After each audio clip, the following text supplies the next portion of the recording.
Blog Talk Radio. Hey, everybody, and welcome to another CB and the Boys. I am CB, your hostess with the mostest, and have we got a show for you tonight. So without further ado, George, roll the beautiful bean pudding.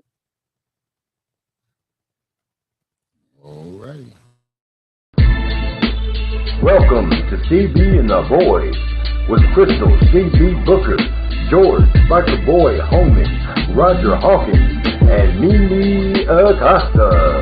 Coming live and direct from YouTube, Facebook, iHeartRadio, Blog Talk Radio, and Apple Podcasts. Bringing you hot topics, interviews, live entertainment, and fun every Wednesday night, 11 p.m. Eastern, 10 p.m. Central. And now, prepare to get charged up with a whole lot of fun from CB and the Boys.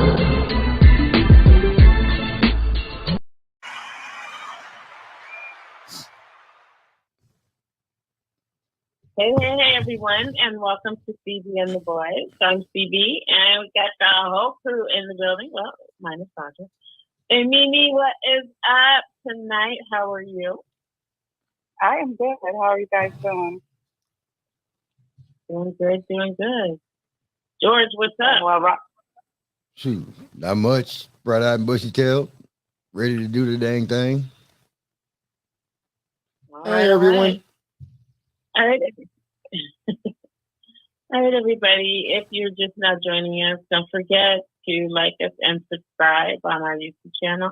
Also on Facebook. So hello to everyone on Facebook. Hello to everyone on YouTube. And hello to everyone on iHeartRadio, Apple Podcasts, and everywhere in between, and Blog Talk Radio. So everybody, hello. We are here. And welcome. We've got a great show for you tonight, as we do every Wednesday, for your midweek motivation, offering you music, conversation, laughter, and motivation, and a whole lot of fun. So that's what you're going to get tonight. We're going to get her done. So, without further ado, Mimi, what are you sipping on? Hold on. First of all, my brother is not in the building yet, and he's my number one hater. So I need him here. I don't know where you at, Roger, but you need to get on. He said he's on his way. So hopefully he'll get here before I finish my little drink session, because, he always coming. He's going to bring something and always try to outdo me. So this is my time to talk some shit while he's not here yet. But I know he's going to come and swing it, so I'm going to just let it happen, because he's always listening to me. For whatever reason, he'll come in late, but he done listen to all the smack I done talked. So, anywho, I'm going to move it forward. Tonight, I don't know if you guys heard of this, but this is one of those bottles that I sneaked, right? So this is called the Glenlivet by George Smith. Whiskey. Okay, so George, I don't know if you know about this, and you should, because you know about all this kind of stuff. But anyway, I'm sneaking it. And of course, you guys know I'm definitely having this with some Coke. And it always looks like this. You guys already know. I got my glass. I got my ice. I got my red straw. So that is how I'm doing it. And it is so good. But like I said, I got to sneak it, because somebody don't know that I'm dipping into their dip. But it's amazing. So, sister, what are you sipping on? Nothing. Okay, you know what? We got to get better at this. First of all, I'm on struggling on Wednesdays, and then that's okay. You know what? We got to talk about that. That's right. Okay, you're right. So you got to fast. So this is how I handled that, because when I was going through my couple of weeks of I'm going to therapy and all that, I just didn't take my medicine on Wednesday. That's it. I didn't take my medicine on Wednesday, so I could do what I got to do, and then get back to the ball rolling upon sunlight the following day. So that is it. Hey, Jeanette, that's my girl. What's up, baby? Loving it. Yay. So, anywho, look, Janet, I don't know what you're drinking, but you better come on and say something, girlfriend. Join me tonight. Join me tonight, even if it's just for a little bit. Because Janet is all the way down on the island somewhere doing her thing. So join me. And see, Roger's not here yet, but it's all good. George, I know you got something over there. Let's go. Well, bring it. I'm with you on the Coke. Okay. There's something else behind that. Let's go. Yeah. I'm drinking it with a water back. Is that what we're doing? That's what we're doing Wait a tonight. minute, what's going on? Is Unfortunately, everybody in a dive tonight? unfortunately, Okay. I didn't make it. I didn't make it. That's all good. That's all good. I could be by myself tonight. So yeah. So there's a lot for us to talk about, and I don't know if Peter, you wanted to jump into anything before I jump into my 411. So just let me know if I got permission to roll. Yeah, go for it. Okay. So there's a lot of little things I want to talk about, and one of them.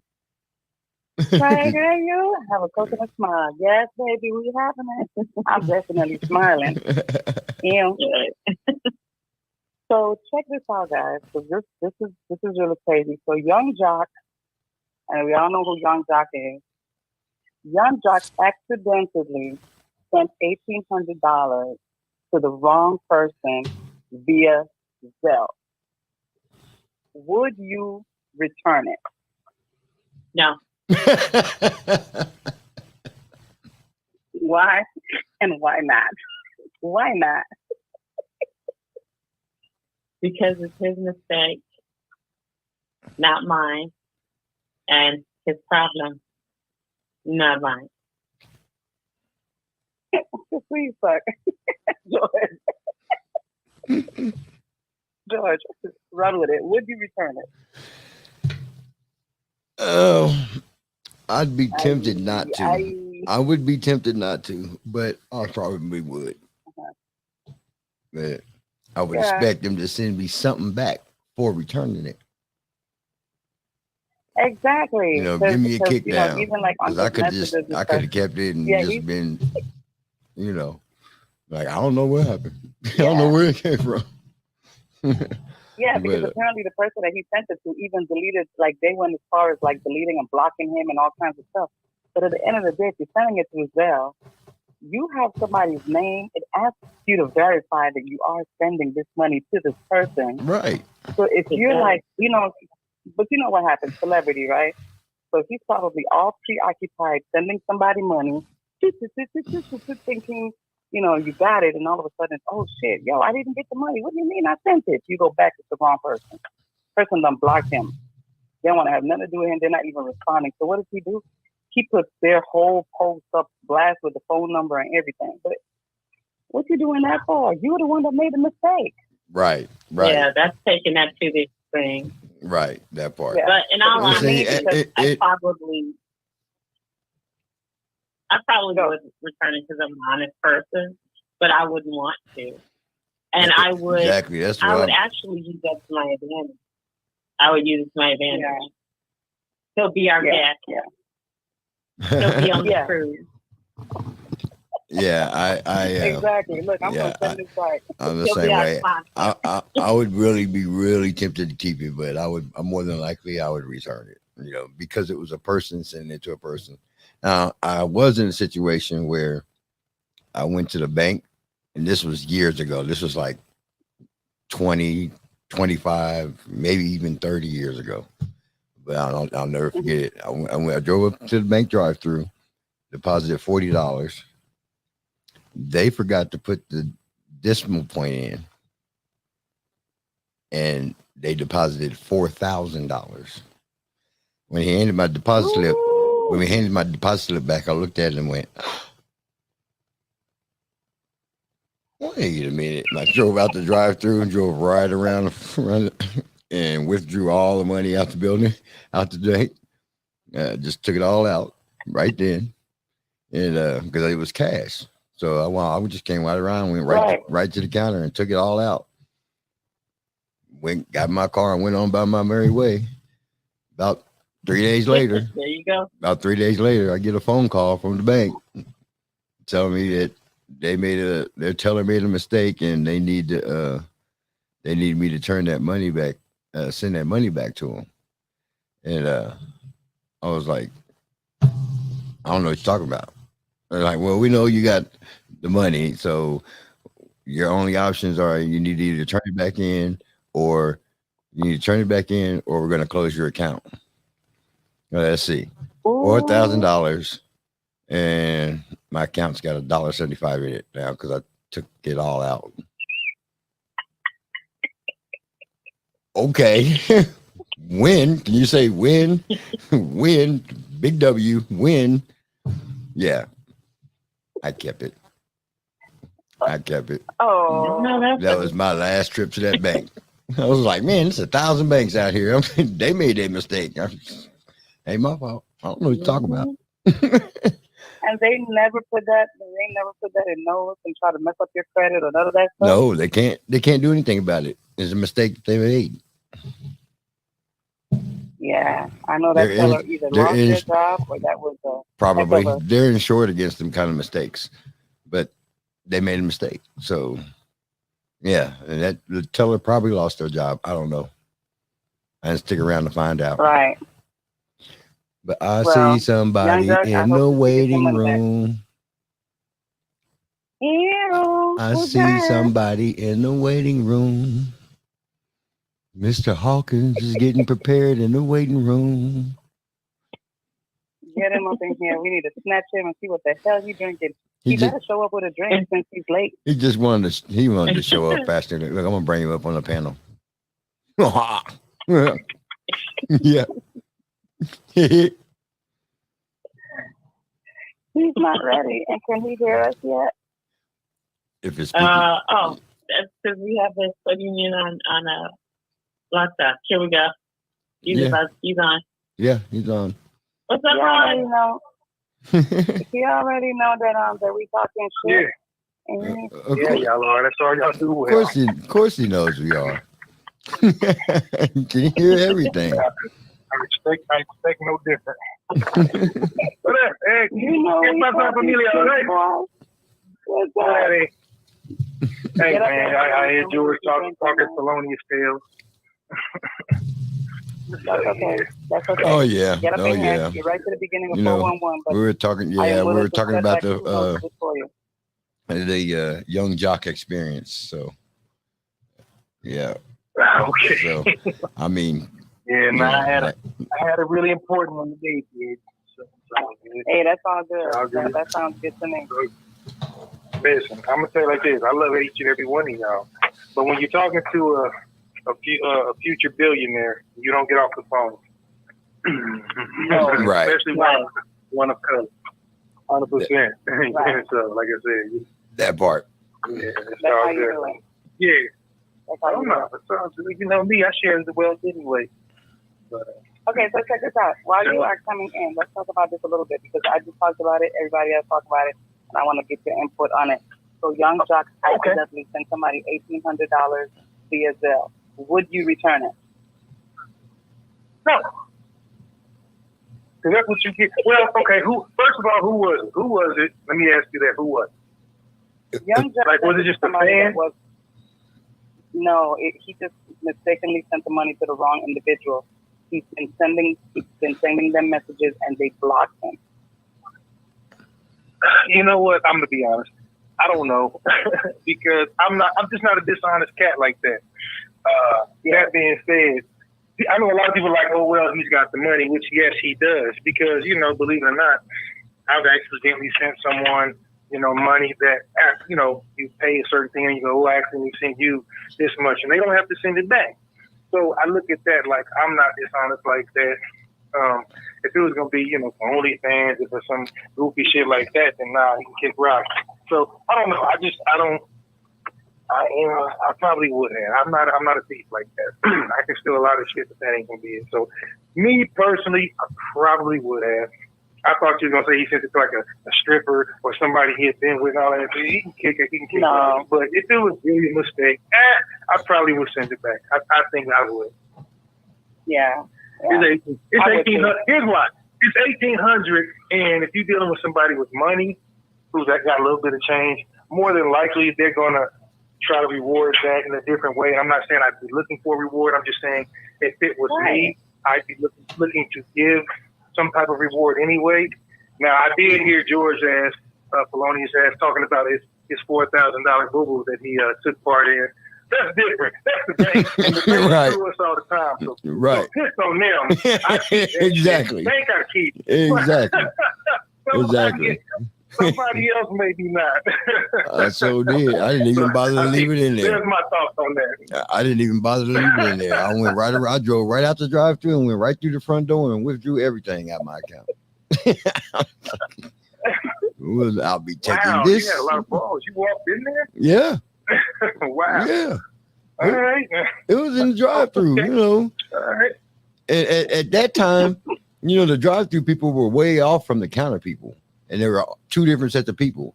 Nowadays, everybody's saving money. You got two people working in the bank, and they doing the drive-through, the counter, and they handing out loans. Right. And I was going to say that's back when everything. Do they still have the tubes? I haven't been through a drive-through in many a moon. Like, do they still use those? Yeah. Yep. The little tubes. Yep. They still use the tubes. Yeah, they still do.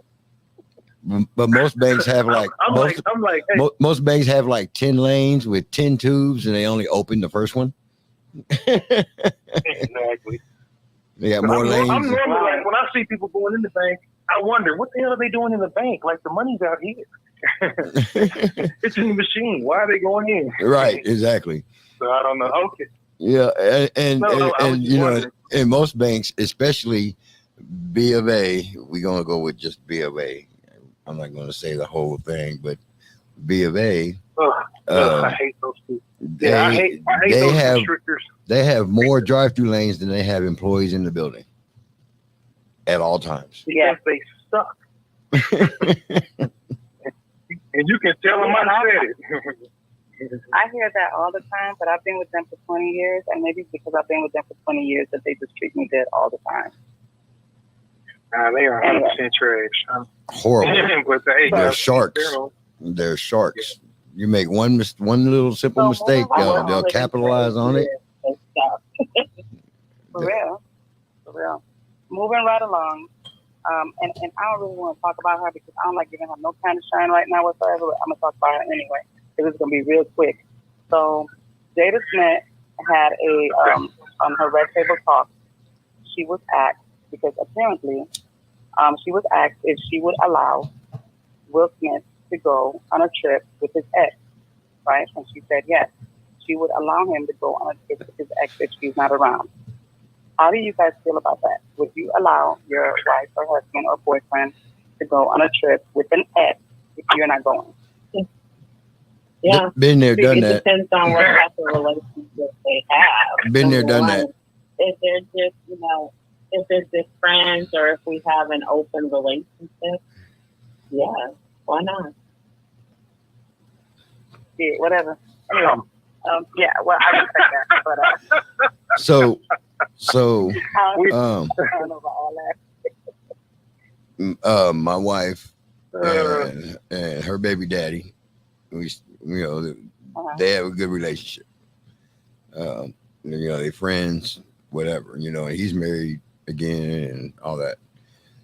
So, my stepson, his son, had a basketball game. Has had a few basketball teams out of town, and they went to the basketball games together. They rode together and stayed overnight at the hotels. I mean, they had separate rooms, as far as I know. So the buck stops there. The buck stops there. You know what I mean? What you don't know don't hurt you, but I just took it for face value. You know what I mean?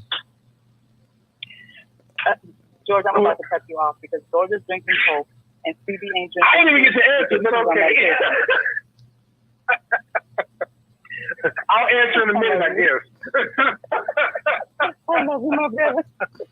I didn't mean to cut you off, but I thought he over there showing off his drink. You know, I had to pull him in. I had to pull him in by the damn neck. He drinking right there. Damn, what I do? Damn. I just want y'all to know that, you know what? I just grabbed myself some bubbly because every now and then, actually, my younger sister got me into it. They like this goofy shit. It's a marca Prosecco. Prosecco is just a sparkling wine, but it's actually pretty good. Pretty good, cheap bubbly. About $13 or whatnot, but it's good stuff. And y'all know, it'll go to the head. So I just was kind of like, you know what? Today, I'm gonna go ahead and have me a nice little swirl around bubbly beverage. So, I'm having a little whiskey and whiskey and show you right. Okay, show you right. I even brought a shot. Mimi, just for you, I brought a shot too. See, but you know how I'm doing this, right? No. See, I'm about to get you a proper whiskey set. Now, I'll let you get away with a lot of shit, mama. But what you ain't gonna do is drink my drink of choice in that shit. So we gonna fix that. We got to get your glassware tight. I got you. Your birthday's coming up. I got you. Yes. But anyway, right. That part. Drink the charm. That whole part. Okay. Moving right along. And I'm going to talk about this last thing and then we out of it. I had a bunch of stuff to talk about, but, we don't take up a whole lot of time. Okay, so SNS producer, which is called, his name is Hit Kid, says the folks are trying to take him to court because of Glorilla's hit song. Now, I don't know if you guys heard about what it is that's going on, but apparently he's a producer, he's the artist, she's blown up, and now they're dragging him into court because of all this back and forth between them. This is the thing. The producer, he's tripping because he's feeling that she was supposed to take him in the building with her when she went in to get her deals, whatever. She doesn't have to do that. Artists work with many producers. At the end of the day, she was supposed to make sure that split sheet was signed and they're all registered. So when that song blows up, he gets his money. That's one. Two, he was supposed to also make sure that he had a declaration page signed. He was supposed to make sure that he had already established his money. So when that song blows up, he gets his money. But the problem is, you pay a little fee, right?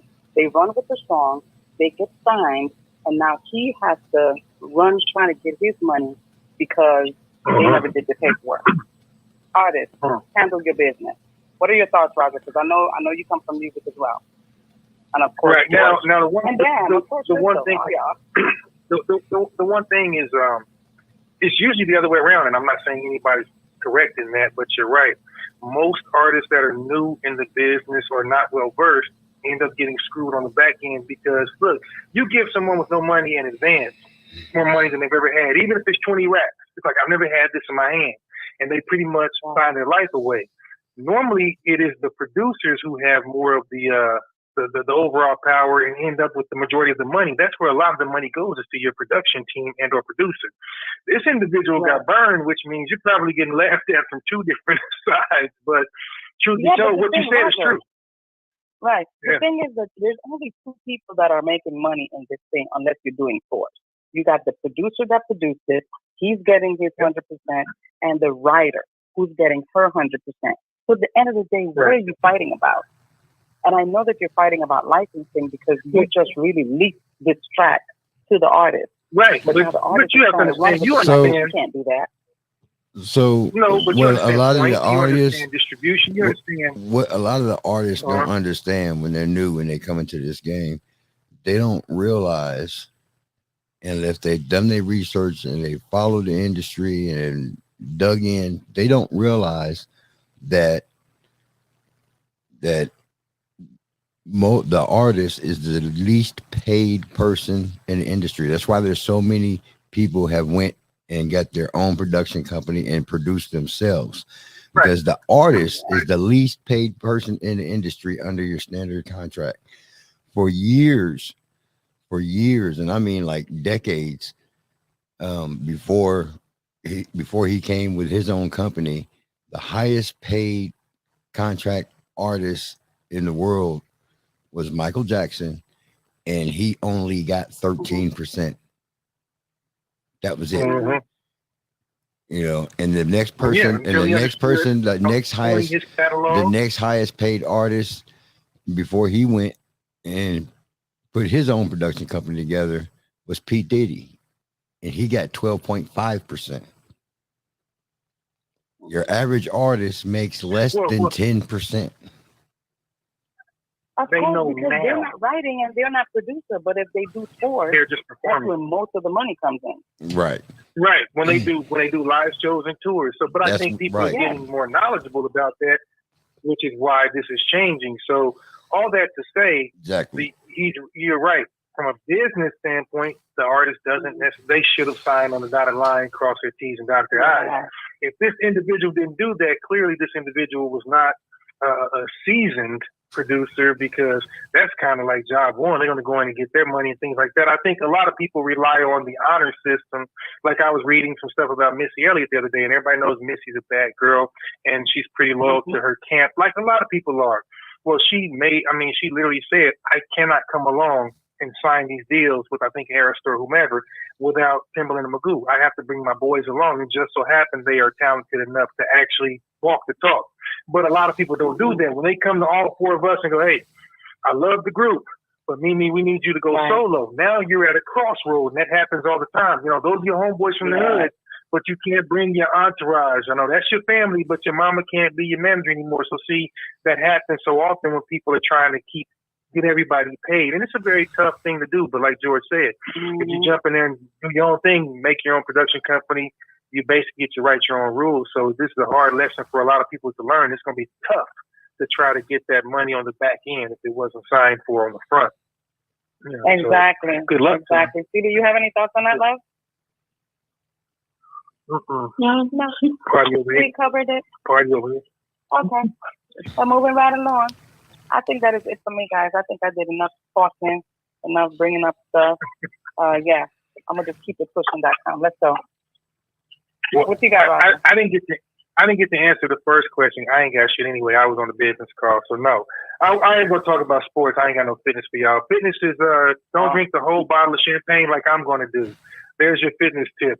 Be conservative and show discipline.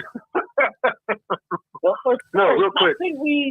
How could we lose to the Buffalo Bills? That was like a horrific thing. Okay. Let's go back to last week. What did Roger say? Did I not say we're probably going to lose? It's not. Hey, I don't act with emotion.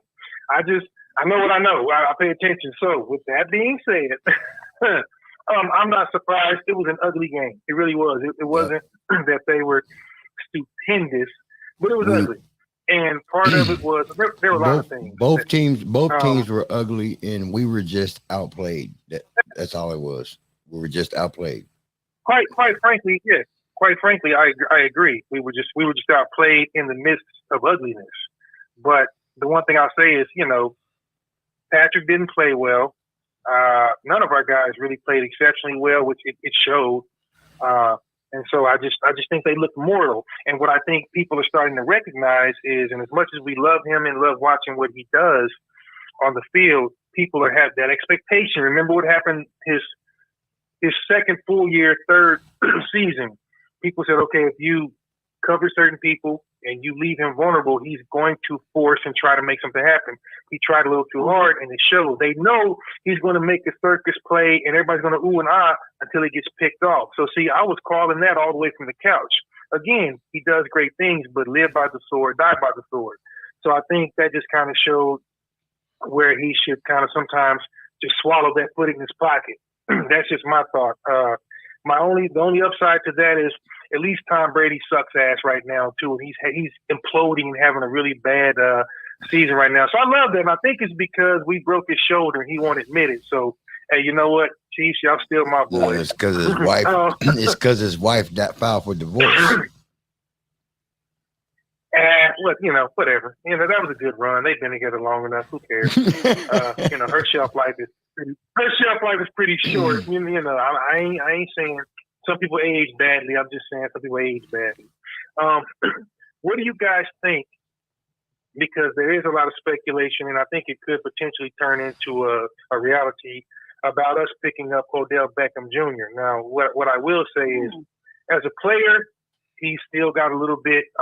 He's still got a little bit in the tank, and he's a decent player. He makes some phenomenal catches. He's got a lot of upside. I think he's a whiny bitch, and therefore, if I had to play with or against him, it would be differently. I can't stand the kid, to be honest, but I think he would be an asset to the team, definitely, as a go-to receiver. And from the looks of it, quite frankly, it could really be a possibility. So I don't know. What do you think? He's been on a couple of Super Bowl teams, so he kind of reminds me of a lot of these new age players that are just team hopping to collect rings. And I have a certain level of disrespect for that, because being from the old school, you rode or died with the team you were with no matter what. But now everybody's just championship chasing, so whatever. But could we use them? Yeah. So I don't know. What are your thoughts on that? Well, I think for one, the team hopping thing, I kind of agree with some of that, but not completely, because the game has changed so much, and they've done so much with the salary caps in order to make it more competitive. These owners are looking at, what now they're taking good players like that are worth a lot of money and passing them off so that they can free up a lot of money to try to get 2 or 3 people for that one person.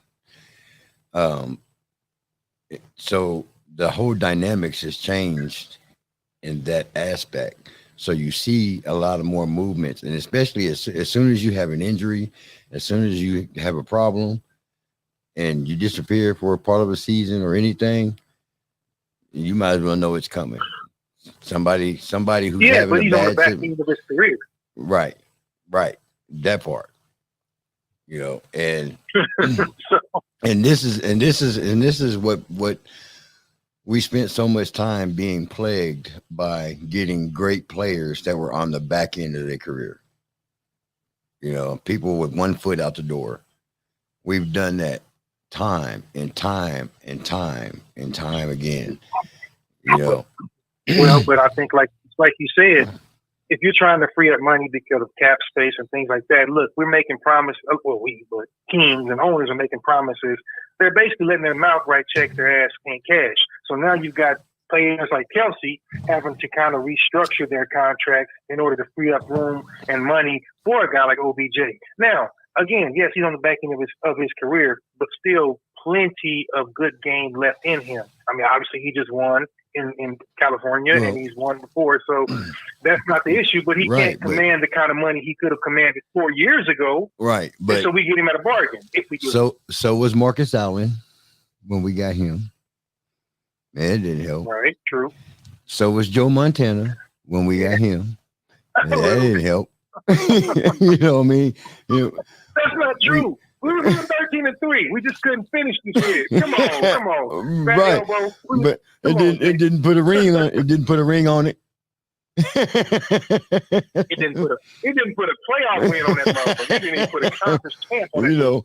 But I mean, that's terrible. In the past, that has been KC's history, is go out and find that dynamic player that's done pretty much trying to get the last couple seasons in before they retire, and they get up for cheap. Neil Smith, Neil went to Denver on the back of his career and fucking won. I don't want to hear that.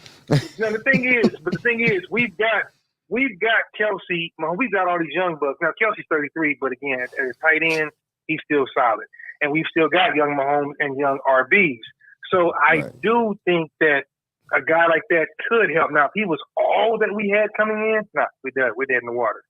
But just in terms of taking attention off of Kelsey, letting these other young players kind of get some tick, I think he would be an asset. Juju's, he's kind of coming along, not like I hoped he would early enough. But the running back by committee is doing okay. What's his name? Duflicky, number 17. I can't think. Nicole. Hard. I think they're expecting me. Yeah, Harden. They're expecting more out of him than he's giving at the moment. So he's probably got this year and this year alone to really step up, or he's going to be gone because he's not a primary and he should be. Yeah. So I think OBJ would definitely help get past a team like a Buffalo or like Tampa Bay down the road or something like that. So I think it would be a good move. Just KC, be prepared to hate somebody almost as. No, I'm not going to say that. Nobody's going to be hated more than Jackson Mahomes, but I mean, in the past, OBJ has been kind of a problem child. Like I said, he's whiny. Right. He's so maybe he's different now. So I won't pass judgment too quickly. But I don't know. We'll see. So yeah, I'd like to see. That's really I like to see. I wish they would flip Edwards-Helaire and Pikachu. For what? What do you mean flip them? Playing time? Yeah. I think Pikachu produces a lot more than Edwards-Helaire. Now, he does. The one thing that Edwards-Helaire does have over Pikachu is, and it don't mean he can't do it. I just haven't seen it. But Edwards-Helaire can play. He can play a wide receiver position. He can play a wide receiver role. Yeah, he can. He can. But he's 4'7", so it's hard to find his little ass. Exactly. But he can't play wide out. He can do and it. Real quick, for those who don't know who George is talking about, Pacheco is the running back. This fool is causing Pikachu. So yeah, I know Pikachu. What? Anyway. George is talking about Pacheco. It's Pikachu. So I know, like we know, but I know people out there like, what is this idiot talking about? So anyway. Yeah, I didn't. I'm just here smiling like, okay.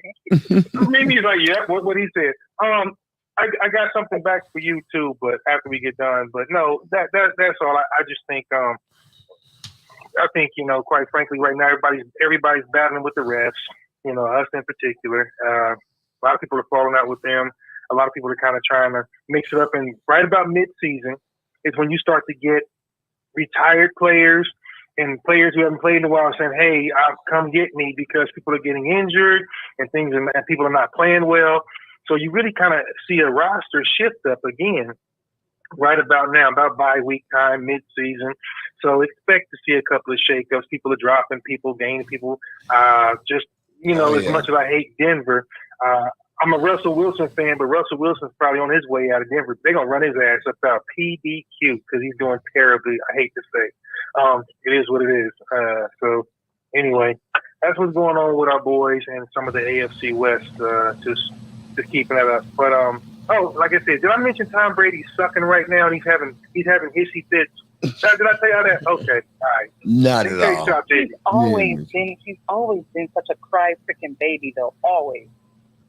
He's yelling at people and shit, and I mean, he's just yelling at linemen. I'm like, you don't do that. That's how you get yourself really broken up, piss your whole lineman off. Now, I know that. One of my best friends in the day was an old lineman, and we used to, hey, listen, you better be nice to them. Buy them a watch and some steaks. Because if those big bastards don't protect you, you're going to really be limping. So, whatever. I don't care. Fuck them. That's right. I love Tom. Can't y'all tell? Anyway, I got a couple things I'm going to run by you, Mimi, when we get back to that, but I know my sis got some shit she wants to talk about on her segment, so I'm gonna turn it on over. CB, what you got? Holla if you hear me. Oh, no intro? We ain't even doing intro tonight. Right. Just fuck it.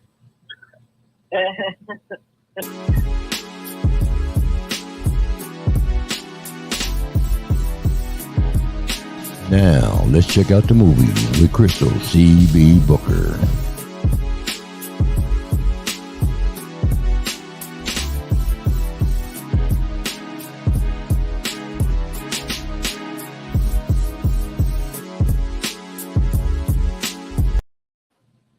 There you have it.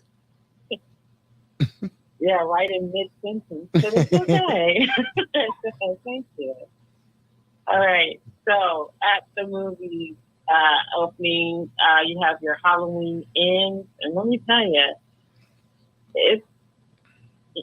it's a trip. That's about the best thing I can say. It's still playing. You can see it on Peacock as well as in theaters. So And definitely check out Halloween so you see how it and is. didn't it open Um, at like 48 million or something like that? it did. I think Wow. It had a yeah. really good, yeah, Yeah. yeah. It had a really good opening weekend. It probably won't sustain that, and I'm just being honest. Right. To be honest, I expected more. I mean, seriously, I expected more. And there was a character in there really that was unnecessary. I'm not going to give the movie away, but I just expected more. So everyone, see it, judge for yourself. This is Halloween, the time of horror films, and definitely, as usual, Hollywood does not disappoint. Smile is still playing. So just remember, somebody is smiling at you. Doesn't necessarily mean they like you. They could be smiling at you because they want to kill you. So just be careful. Also, well, it's true. All right. For children, you got Lyle Crocodile, which is still playing. Doing well for kids.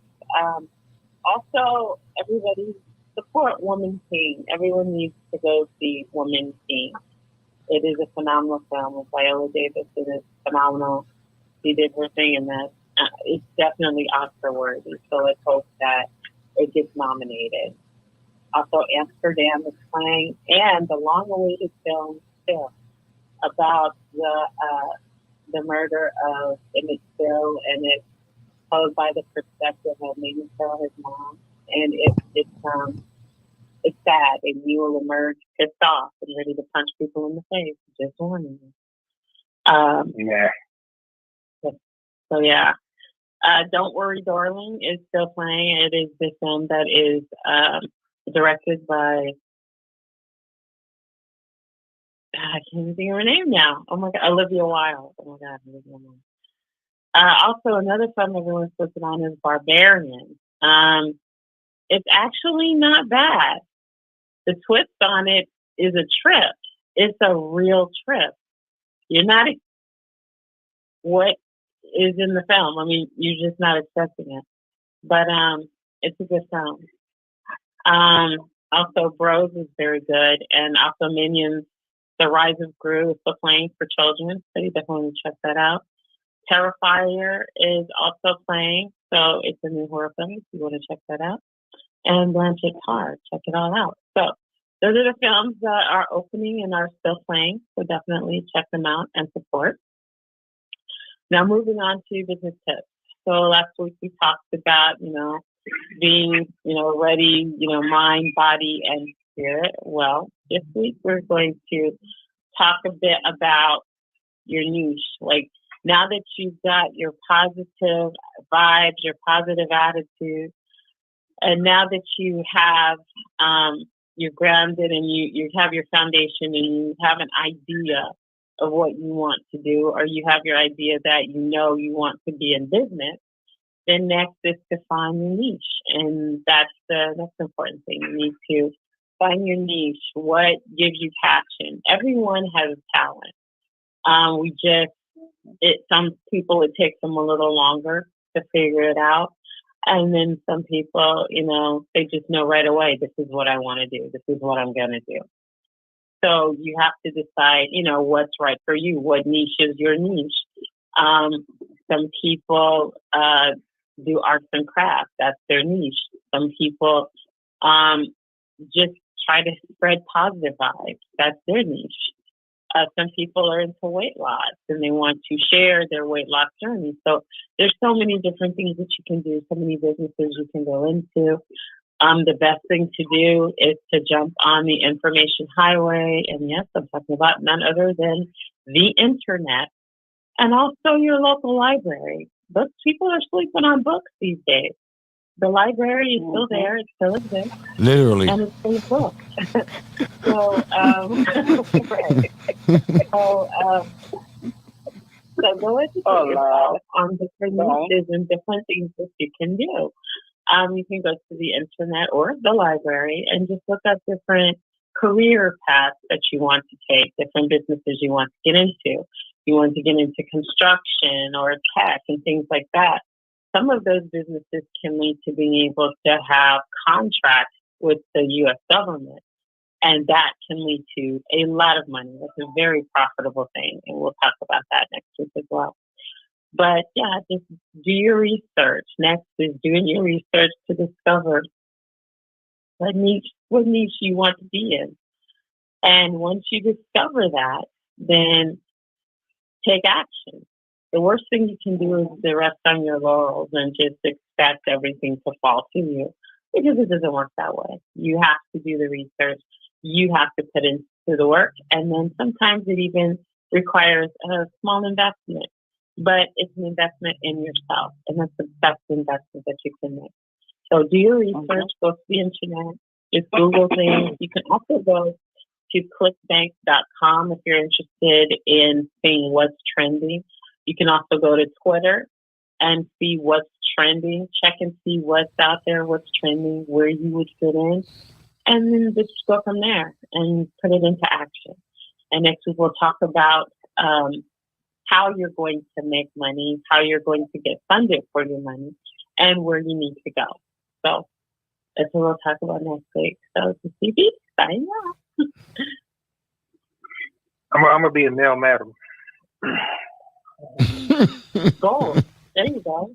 If you're gonna be a male madam, be the best male madam you can be.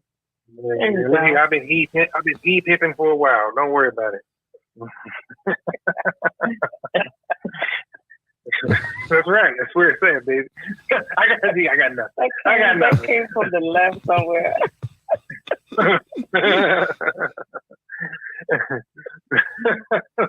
You're welcome. All right. Listen, you know some of your people don't know. Anybody on damn library card. Look, you can't say that kind of shit at the end of a movie segment. It's like, wait a minute, when is that movie coming out? What? Yeah, hey, listen, I might have a movie about it. There you go. Goal. Well, I am glad. Oh, Lord. I am glad to be here. In fact, I'm glad to be anywhere. I know our fans don't know this, but I was in a car accident on Friday night.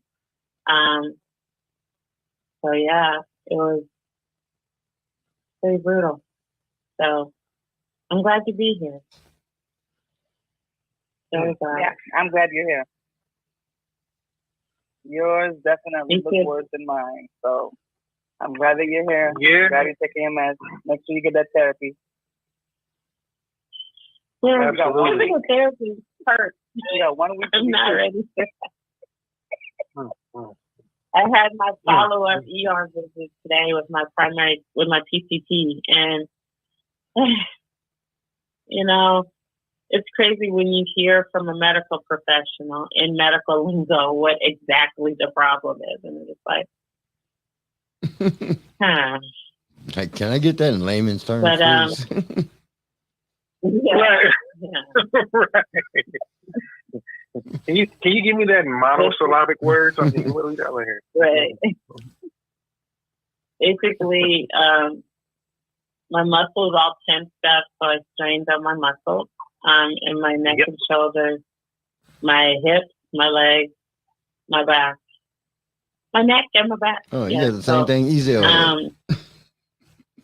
That's the same thing. That's the very same thing I had going on, though. Very same thing I had going on. Here's a question: Did you see it about? Did you see the accident about to happen? Yeah. Wasn't a hard question. Okay, I'm like, it wasn't a trick question. Right. Did you see? Did you see it coming? Or was it? I saw it. I saw her coming over, and there was nowhere for me to go. So I just had to brace myself and take it because that's why you're hurt. That's why you're hurt. That's why you're hurt. Mistake number one: the hardest thing to do is to remain relaxed when you know you're going to be hit. I only know that because I've done it 3 times. I've literally been hit, been hit 3 times. Front quarter panel. So again, I understand the whole But the difference is it's like acceptance. You know it's going to happen. And you go, shit, this is going to suck. Bam, and you get blasted. But you have to relax, and that's hard. Do you ever hear people talk about stories where alcoholics fall off of buildings or drunks get hit by cars and get up and walk away? That's literally why. Because you relax and your body takes the impact and kind of, but when you tense up, yeah, that's exactly. And what you did was pretty much the natural reaction, unless you kind of condition yourself not to do it. So I'm not saying that to tell you that you were a horrible person. I'm saying that's what 99% of people do. Exactly. But having known about that, I made it a point to not do that. And believe me, trust me, it's not easy to be like, oh, I'm about to get hit and then get hit. But your only other recourse is either get hit and hope that you don't get damaged beyond that and try to remain limp, loose, and all that. It's not easy to do, but yeah. So I guess that's why I feel horrible, because I know what that feeling is like. I've seen someone coming in my rear view. I've seen someone coming from my side. But like, damn, who wants me dead? So again, good thing you're here. You had airbags and all that kind of stuff. You know what I'm saying? You know, you got tickles that probably stopped the back. Yeah, did he stop it or what? What happened? No, the airbags didn't deploy. But OnStar was on it. Like when OnStar came on, the first thing they should have, they didn't say at first, this is OnStar. At first, they just started talking to me, and the first thing in my mind was, Lord. Come on. Is that you, Jesus? Is that you, Jesus? Am I going uptown? Wow. And then when I finally heard the word OnStar, I was like, okay, I'm so lying. Oh, wow. That was the first thing I went through a life. I'm not being funny. I'm not being funny, but the fact that your airbags didn't deploy, I would probably even be making at least one phone call, because a lot of times side airbags and front airbags are meant to deploy at a very low rate of speed impact. So the fact that I saw what the front of your vehicle looked like, your shit should have come out. And they didn't. So exactly. I'm not being funny, but you should try to look at factory recalls, defects, because looking at your vehicle, that was, definitely deployment was warranted in that situation, and it didn't happen. Yeah, it's like I can't even show my little back bumper shit. Yeah. That's weird. Can I sue Chevy for that? Possibly, not being funny, but yes, possibly you can. Yes. If there's a defect, yeah.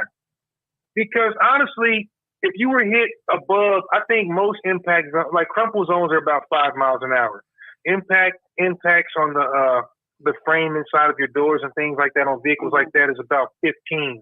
I'm pretty sure you were hit above that. So anything above that, yeah, we were traveling at speeds of 45 to 50 miles an hour. Oh, yeah. Then you don't even have to ask me. You should be asking me how much you should ask for, because there's no way that shit should have deployed. I'm not even joking. There's no way that a side airbag should have deployed. You got hit in the front quarter panel, which is the front wheel, that fender, etc., which is better than getting hit in the door. It's the most dangerous place to get hit. It's the most lethal, unless you get ejected. Yeah, my whole tire popped.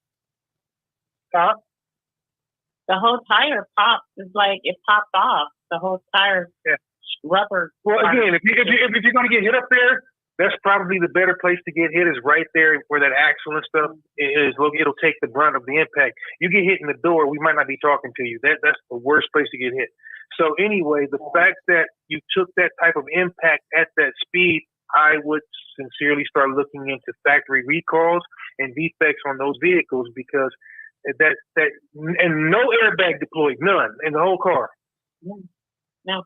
You got to get the help there. That's totally wrong. That's not right at all. I promise you, any attorney that may get wind of this is going to be trying to propose to you to do this case, because something's not right about that. I'm not being funny. Right. If OnStar called you, guess what? That impact registered. They actually have sensors that tell OnStar how badly you were hit. That sensor called OnStar, and your airbag didn't deploy. Shit. You should own Chevy by this time next year. I mean, it's true, because a sensor detects vibration, motion, wave pattern changes, frequency, etc., etc. And if an airbag can't do its job, but that sensor could call OnStar, that's a serious problem. It's a very serious problem. So if I were you, I would probably get on that. I'm not being funny, but you know what? This is America, very litigious country. Do your thing, girl. Not joking. Not joking. And then I want my attorney to speak when we get done. I'll represent you in court. I go in there with my pistol and my do-rag on. I come in there with some damn house shoes, some footies, and some yellow pink curls in my hair. Goddamn it, Your Honor, my client wants some money. Now, we trying to tell y'all she got hit and shit. Her sacroiliac is all fucked up. I'm sorry. It's been a long week, dog, and it's only Wednesday. Wow. Oh, Lord. I'm sure. Speaking of money, question. I know we kind of, I know I've been talking about it with people for a while. I don't know if we did.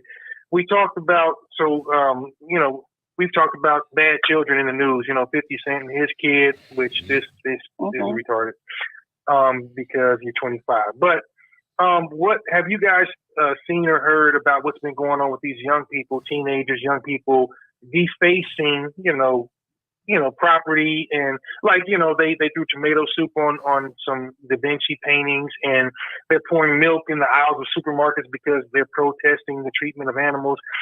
Basically, you get these young people lashing out. Yeah, they're lashing out doing this shit to protest. Now, when you protest, I'm fine, but if you are damaging, defacing, and doing things like that, that's different. So again, we all know, obviously, if you're going to do something, there were some young people that threw tomato soup on a couple of Da Vinci paintings. You already know if it's a Da Vinci, it's listed as priceless. Now, I don't know if that was covered, if they recovered, or if they really damaged the paintings, but nonetheless, they got in the museum and threw tomato soup on the artwork. And if you know anything about the acid and things like that in tomatoes and whatnot, it's damaging, especially to old artwork. Also, I read about young people that were going to grocery stores and pouring milk all over the floor of the supermarket because they're protesting the treatment of cows and animals and shit like that on dairy farms. So what I'm getting is a lot of young people that don't have any fear of repercussion for their actions, because I say it all the time. Fear is healthy. And if you don't have any fear, then you're going to do things like that and protest, and then you're going to become TikTok famous and go viral. Now, my thing is, if you're not going to cane those little sons of bitches, at the very least, turn the camera off and let somebody handle that business. People are not being held responsible for what they're doing. And this is why this country in particular is wilding out, just doing whatever they want to do, because nothing's being punished except DWB. That's the only damn thing that's being punished. Other than that, you can say and do anything you want, and literally, I'll sue you. I'll do whatever. If you touch me, just the sheer arrogance and balls on these young people is mind-boggling. But you know what? They get away with it. I guess I can't be mad at them. But it's a lot of this going on. We're defacing property. We're damaging shit because we're offended. We're angry on behalf of. And so I just wonder, what do you guys think? What can be done to kind of curb this, rectify it, or what would be your suggestion if you had the issue of punishment? I mean, it really starts. It starts home. That's the thing about it. But the thing about it too is that parents have lost control of their kids. So because they have lost control of the kids, now the kids are doing what the hell they want to do out there, and they're really not scared of what the hell the law is going to do or not do to them. Exactly. You know what? The fear factor is gone, because if you don't have the fear from home, then who are you to fear out there in the streets if it ain't God showing up and okay, let me snatch your little ass up somewhere? Right, but how can you fear somebody that you grew up with? And I'm not being funny. How do you fear somebody that you went clubbing with? How do you fear somebody that you is literally your peer and not necessarily your mentor or your teacher? And I mean, it's a rhetorical question, but it's me being very, very, very honest about it. So check it out right here. George got it. Okay, let's go.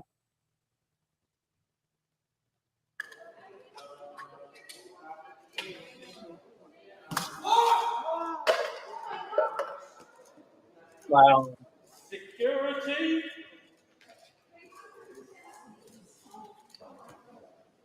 Now, let's see. What is it doing?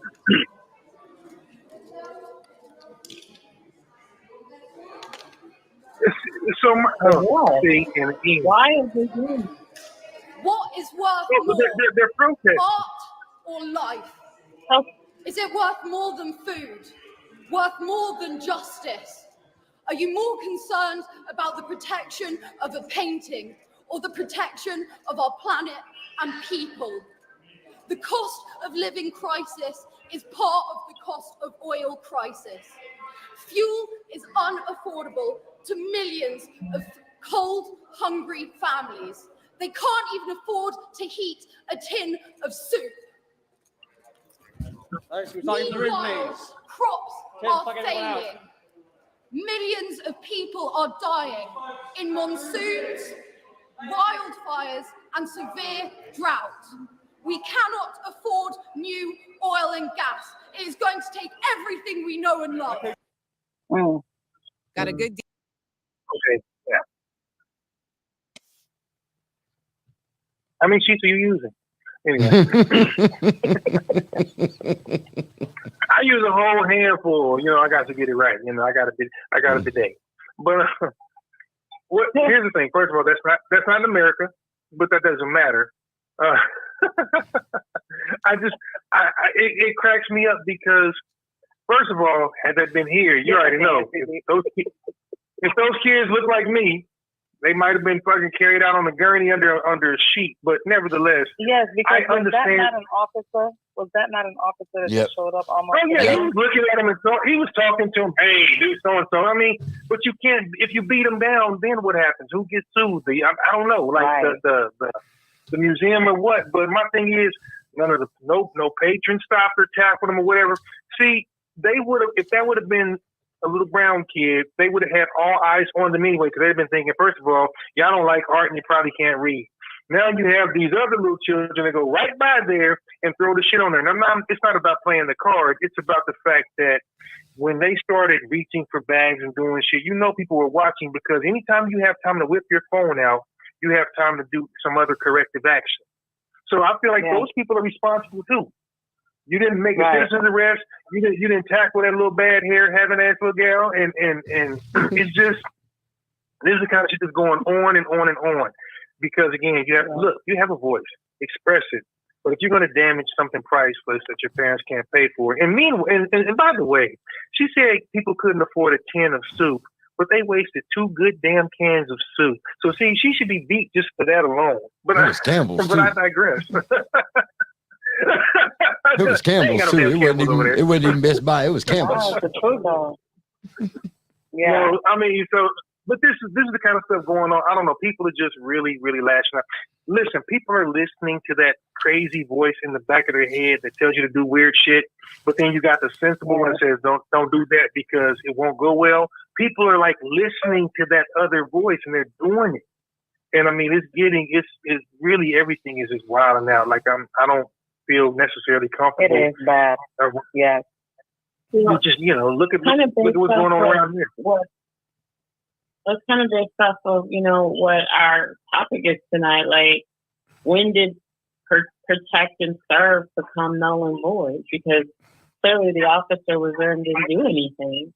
And we've seen that quite a bit in different situations where the police are present and they don't do anything. So when did protect and serve, when did that oath not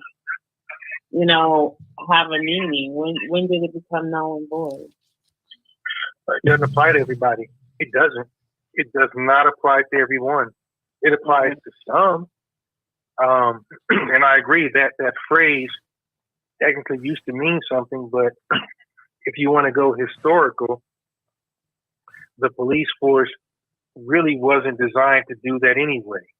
I think we all understand that. If you understand the police force's dark past, you understand protect and serve is only for a select few.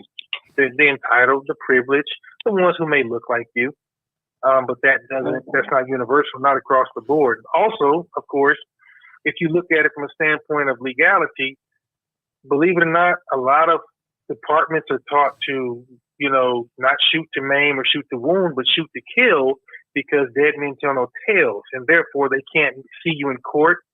And if you paralyze someone from the waist down, technically that police department can be liable for that person's cost of living for the rest of their life. So if you look at it from a financial standpoint, it's just a lot easier to tell the parent, "Hey, sorry, he did whatever, and we're done." Like, it's just, I think their hands are tied. I don't deny that they have a difficult job, but here's what I'm tired of hearing. I'm tired of hearing, "Oh, there are only a few bad ones. The bad ones make the rest look bad." That's bullshit. There can't be that few bad ones, yet all these stories circulating have different names. If that's the case, then I would listen. If my car broke down one day a week, you say, "Well, it's only one day a week." But guess what? That's 52 times a year. Fuck the other 7 or the other 6 out of the 7 days. That one day a week is going to become an inconvenience. Now, if something happens once every 6 months, that's one thing. But one day a week, that's a lot. If you look at how many weeks there are in a year and how often you use your vehicle. Now, let's look at how often there's a oops, a story, something went wrong, whatever happened, someone is dead. And we have 48 continental United States, 48. And then you've got blue gobs of cities. And some are a lot more antiquated in their thinking than they are progressive. So I feel like that protect and serve has never really quite applied to all people across the board. It was masked a little bit differently, a little bit better. But now there's no need to even hide it. People are emboldened by, past regimes and things like that. Shit, the hoods are all point blank. So I don't think it's ever been there. I think it's a statement, but I don't think it's ever been there. That's just my thought. Yeah, I think I feel the same way as well. But again, it boils down to fear factor. If they have no fear of anything, then they're gonna run out here and do the damn thing. And even the cute little brown kids, you know what I'm saying? They too, they're on their shit. But I don't think that little brown kids are gonna run around throwing poop and shit. No. Fine art. Yeah, you ain't gonna mess up some shit that mom and daddy can't pay for. That's what you're not gonna do. Cause see, if that had been 2 kids that look like me, and you'd have called their parent and they had to come off work, you'd have saw the beat down of the century in front of the cops and TV in that museum. And that's really kind of the difference. It's like, we'll beat the hell out of our kids if need be, and then people will be like, "Oh, we're gonna get them taken away and all that." And a black mother would look at them and go, "Call the police, because I'm going to kick your ass next too." So they're going to come get both of y'all. But that's the difference. That fear is healthy. My children are all technically adults, but they absolutely still respect my opinion and fear my wrath. And they will until I'm gone, because I'm not going to be too old or too sick to drop your ass.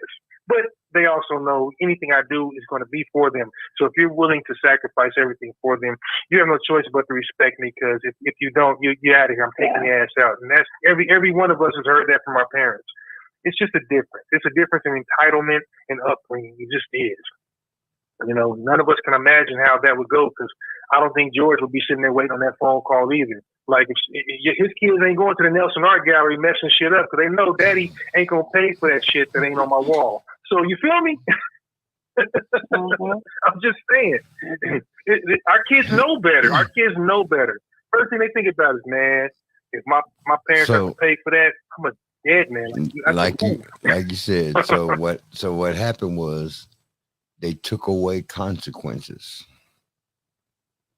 Yeah. You can't spank a kid, or you're going to jail. Here, put him in timeout in this corner. That did it. Like, that for real. Right, for real. Who here saw a kid get whooped in school? Who here saw a parent come up there and beat a kid's ass in grade school? You see what I'm saying? I saw mine come and beat me. Came up there and choked my ass out. So, but you see, dude, none of my kids don't even know what that looks like. Like, I remember in 4th grade watching, the kid's name was Willie Bell. Willie, if you're out there, what's going on? I saw your mama going to beat your ass. And she came up to school in Miss Miller's class, pulled his ass out of class, and went medieval on that ass. I mean, that's what we did back in the day. And you know what all the rest of us did? Sat in the classroom quiet as shit, like she ain't whooping me. I mean, you just because let me tell you another consequence that disappeared. Like we would go outside and play. We would go outside and play as kids, and be outside on the block playing and fuck up. Then think you can fuck up, and your mom and daddy ain't home. Your mom and daddy ain't home. It don't matter. Because Mrs. Jones from down the street will come out and beat your ass and then go tell your parents, you know what he did? This is what he did. And you know what's going to happen? You're going to get his ass beaten again. Now? No. You can't do that now. Well, it ain't none of that going on. Because now it's like, don't touch my kid. Nobody does such and such. And listen, I'm not saying that there weren't people that went outside boundaries or whatever. I don't know. Because, again, I never feared my friends' parents because as nearly as much as my own. As much, and you're right. Somebody, if an adult said you did it, you did it. I mean, whether you did or not, adults' word always was over yours. The problem is now there's no accountability because everybody thinks that their child is special and precious and all that. I'm here to tell each and every one of you, your kid doesn't mean shit to me or anyone else until they do something for society. So I know you think your child is wonderful, lovely, precocious, smart, everything that everybody in the world has ever thought their kid was, and they're not.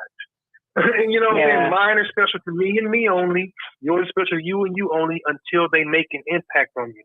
And so because of that, all of this, let them express themselves and my kids can express themselves and have an opinion. They can do all that. But if they don't do what I say, each one of them has picked themselves up from me, not their mother. Oh, you hit your girls? I hit anybody. You know your place. Yeah. The problem is I don't have to do that. I've never had to do that after they got to a certain age because they understood consequences, repercussions. Feel how you feel about it. Some people don't believe in it. I got my daughter swears she doesn't believe in hitting or anything like that. If she had kids, I go, good. Make sure that they well behaved because they come to Pop-Pop's house. I'm knocking the shit out of them too. Then I'm going to buy them all the shit in the world. I don't play lack of discipline and respect. I just don't. Because again, she's only saying that because she doesn't have them yet. But when she has them little badasses, she's going to be like, Daddy, how the hell I need to handle this shit? Let me bring it over there real quick. Then you use the front of the back of the hand. Daddy, I need you to pull up. But I couldn't imagine my kids going somewhere like that, knowing what you're about to do. You're about to do you're about to just straight desecrate like national treasures to prove, dude, that's that entitlement.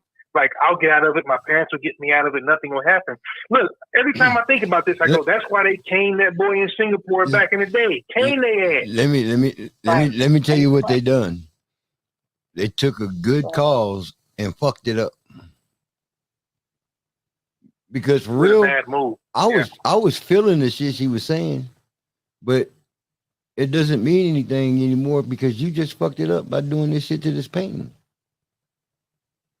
So and instead of maybe trying to organize a boycott of things or gas stations or whatever, you deface. See, again, you're right, George. I think her intent was good, but her direction was way off. You went completely left field. If you're complaining about oil prices and gas prices, why do you attack a national treasure? Now, again, it's neither here nor there, but that's the point I'm making. So like fair enough. That was a stretch, baby. I mean, not on your part, but on their part, that was a stretch. But I get it. But I look at like the young people that were again pouring milk out at the supermarket, and they were literally watching the workers have to call for cleanup, go get mops and things like that. See, let me tell you what I do. See, when I used to be a bouncer, if people got too drunk or threw up or bled anywhere in the vicinity. Now, I know the rule states that the bar backs and whoever's around is supposed to help. You can ask anybody who knows me, did I ever clean up someone else's blood or puke? I didn't have to do that with my own children very often. I'd be damned if I clean up after somebody else's, especially one who's old enough to get in the club. I would sober you up so quickly. I'll beat the hell out of you. You're either gonna clean up or y'all gonna leave. I'll beat you bloody. Clean that shit up. I made more drunk people clean up their own blood and puke. I'm not doing that. You're not. That's not the job title. And so those young people, I promise you, they'd have been lumped up. And I don't need the job. I'm lumping your ass up. You're gonna mop up that milk. I'm gonna break your nose. And so I think that's the problem, though. They're doing that, knowing they can get away with that, knowing they can get away with it because everybody's gonna sue everybody. You know what I mean? So this is something that's happening overseas, or this is something that's also happening here in the U.S. The milk incident happened in America. The oil painting, obviously, was in Europe. But I just think about, like, unfortunately, and here's the thing: young people don't have any clue about this, so they don't know what milk costs or what eggs used to cost and shit. That shit's expensive. Okay, Here you go, George got it. Like, we were talking about that the other day. Check it out. New Delhi. Throughout the UK, Animal Rebellion, an anti-dairy activists group, was seen pouring milk on shop floors, displays, and products. The strategy of these climate activists is to pour milk all over department stores to bring attention to their cause. Members of Animal Rebellion, a climate change and animal rights organization, entered UK stores such as Fortnum and Mason and Selfridges and dumped milk and products on the floor while employees and customers looked on. The environmental organization, with the goal of transitioning to a plant-based food system, said that dairy, like all forms of animal farming, is an incredibly wasteful and destructive industry, and a major contributor to the climate crisis that is currently threatening all life on Earth. The group has coordinated action in Waitrose, Whole Foods, and Marks and Spencer stores in London, Manchester, Norwich, and Edinburgh. Several protesters were seen pouring milk from the shelves onto display cabinets in Harrods Food Hall in Knightsbridge. Another group was filmed emptying milk bottles onto the floor and across a cheese-laden table in Piccadilly's Fortnum and Mason. Animal Rebellion has stated that it is advocating for a plant-based future and emphasizing the importance of assisting farmers in transitioning to a sustainable plant-based food system.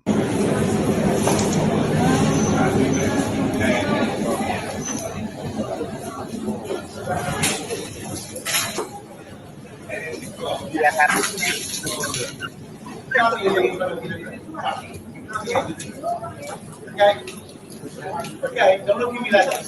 Don't waste chocolate milk. And Tinkerbell.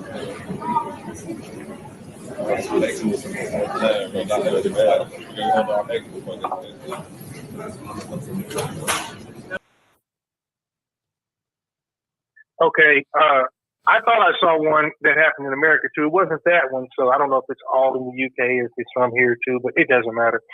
But you get the entitlement. You see how smug they are, how they're looking at everybody like, I dare you to do something. What? Look, let me tell you something. My little Caribbean rat will pick up a freaking fire extinguisher. I'll be like,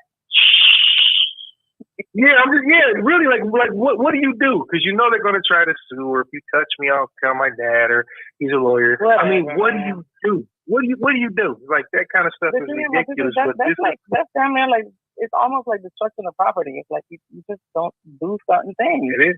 Like, that's not a natural thing to do. To walk into a grocery store, pick up the milk, and just start pouring it out. Who does that? They should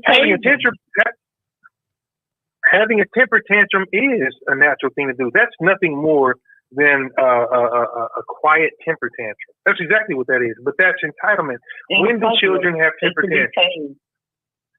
I love the caning idea. I've been for it. I've been for it since the 80s. Singapore's got my vote.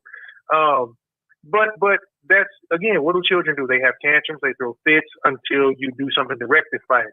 That is no different. It's just minus the noise. So what's the corrective action? Because again, you know me, I'm corporal. I'm corporal about all mine. The pain will cut through a lot of bullshit. But I don't think that that's the way to get your point across. Again, damaging shit you can't pay for that you aren't going to pay for. So remember a couple of weeks ago, we talked about truancy, things like that. Do you guys think that somehow, some way, either a parent, if they're a minor, or who should be held responsible? So if you can't incarcerate these people, if they're not old enough, which I'm sure some of them are, then I think the parents should be held responsible. If you raised a shitty kid, now you've got to pay the piper for them. Now, if they're old enough, obviously, go ahead and lock them up or do communities. Something has to be done to, hard labor, whatever makes them, I'll make them go work on a milk farm. I like that. For free. For free. Community service. Of course. 2,000 hours of community service on the milk farm. You know what? I like that. That's juvenile detention center. I like that. Work on the milk farm. That's good. And it's not going to be a juvenile detention center where it's going to be stolen little juveniles. It's going to be a juvenile detention center that's going to be attached to a real prison, so you can be scared straight every now and then. Mm-hmm. But I mean, that's literally that kind of stuff is going on. Again, just people lashing out and being childish, and I'm not saying that they don't have a point. I'm not saying they're not entitled to their opinion or to speak up. But again, if you don't like how I cut my lawn, or if you don't like that I have ornaments, or whatever, you can stand in front and tell me all day long. You can even write me a letter and mail it. That's right. But you cannot then come onto my property and start kicking over. I don't give a shit if I have 13 pink flamingos and a polar bear in the middle of that shit. If once you touch what belongs to me and not you, different story. And again, I know the workers' hands are coming. No, right? That's the thing. Nothing's wrong with protesting. That's all good. You're going to still be heard. Your views are going to still come across. But to start destroying and doing dumb stuff that you're going to have to pay for in the future, because at the end of the day, this is the thing. These kids do a lot of shit when they're young, thinking they can get away with it, not thinking that it's going to follow them. And this is the type of stuff that now, especially today, you can Google this little idiot's name that did some shit 5 years ago, and now it's like you can't get that big job because you're thinking, you can pass out one day and do this. Oh, the interweb is forever. That's forever. Yeah, it's forever. So that is definitely true. But I'm with George on it. I like George's say, work camp shit, scared straight. Yeah. We need to go back. We need to go back to that. We need to go back to that.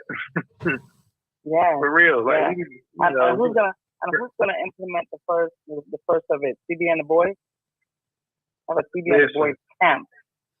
I got a homeboy who was actually a sergeant in the military, and he was on those shows, and he did the whole scare straight in their face thing. He kind of told us what goes on behind the scenes, so I got a little insight. I mean, if y'all really want to, I'll beat the kids. I'm just saying. It could be a nice little summer thing for CB and the Boyz. I don't know. I'm trying to tell you. So speaking of children, and this is about to take a dark turn. Speaking of children, I know y'all know who Isaiah Washington is, obviously, actor, things like that. Good actor, as a matter of fact. He's got over the years though, he's been in and out of people's mouths for the wrong reasons. He's kind of a trip a little bit. I think a lot of times, celebrity goes to your head, things like that. Whatever. He's made homophobic statements and comments, whatever. So recently I saw an interview and here's what's crazy. In this interview, he basically defended R. Kelly and said Aaliyah went with the whole marriage and them being together, her getting pregnant, blah, blah, blah. He literally was like, listen, Aaliyah knew what she was doing. R. Kelly didn't do anything wrong. And even though she was only 15, Aaliyah was mature for her age. I fucking hate that term. Listen, I hate when people say that. Stop saying, and this is usually for girls because guys, we don't get labeled that very often. Stop saying a little girl is mature for age. That pisses me the fuck off because no, you're not. 15 is 15, 20 is 20, 30 is 30, man, woman, or child. You can say you feel a certain way, but stop saying mature for you. No, you're not. You're just as stupid. You just hide it better. I'm sorry. I own two of them. No, you're not. 19 doesn't know shit. So to say that she was mature at 15, mature enough to marry a 27-year-old, make decisions because she seemed to have things under control. I mean, he was really talking about her with reverence. It was sick. And then he turned around and said it's because he had a crush on her when they filmed Romeo Must Die. he had a little crush on her and all this other bullshit. And so when he would talk to her, and he's, R. Kelly's age and or older. So at that point in time, she was still in her like early mid-20s, maybe. It's twisted. But this dude with worms. And this dude, like I said, over the years I've paid attention, and like I said, he's gotten a bad rep because of he's kind of come out of pocket with his commentary, and it's almost like his crazy thing is right below the surface, and every now and then it creeps out. But that tripped me out when he said that he was literally like, no, R. Kelly's cool. He didn't do anything wrong. He's a good dude. Boom, boom, boom. Aaliyah was mature for her age. She knew what she was doing contractually in the business. She was real mature. She handled her shit. He was talking about her like she was a 30-year-old woman with 15 years worth of experience, not a 15-year-old. Do you know how twisted that is to even refer to a 15-year-old in that light? It was the weirdest shit, and I was just like, I was like, I gotta talk to. I definitely gotta, I know Mimi, we understand that whole thing, the whole BTS team. You see what's going on, all that, but it messed with me a lot, as you can tell, because I'm like, are you really defending this dude for that? And the stories we've heard and read and all that. 15? That means you should be taken out to the woods and shot right along with R. Kelly, both of y'all. I wish somebody would tell me they had a crush on my 15-year-old when they were 27. Come over to the house for dinner, dog. Come to the house for dinner, please, please, please. Shit, we'd love to have you for dinner, motherfucker. So hold that thought. I'll be right there for the time. You sure you want to have dinner over here? Hold that thought, and we're gonna take a pause for the calls. But when we come back, I got a question on a whole nother topic, a whole nother level. I got a question to pose for you. Boy, let's pay these bills. Okay. Hey everybody, it's me, CB. Join us every Wednesday for your Midweek Motivator, offering you conversation, motivation, music, laughter, and a whole lot of fun. So tune in. Let's talk. Join us as we shake things up and talk things out. CB and the boys. Join us for your Midweek Motivation. See ya.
불타오르네.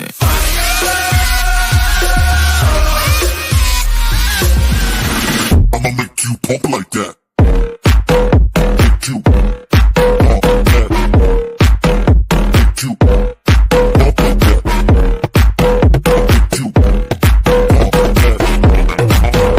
Make you pump like that. Hey everybody, let's get together and feel alright with CB and the Boys radio show. Join us every Wednesday for your Midweek Motivator, offering you music, conversation, motivation, laughter, and a whole lot of fun. One love.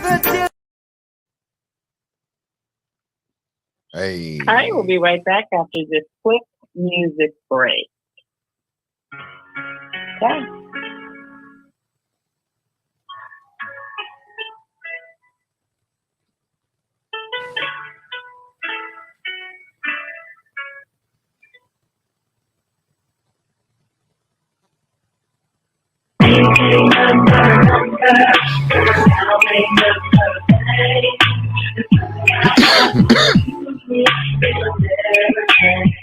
Here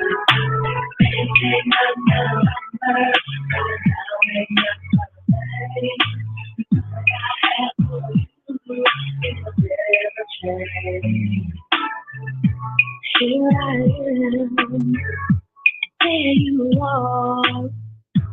I got calling you to your heart. All you gotta do is now. I'll let you in, and we will feel the passion that's over there.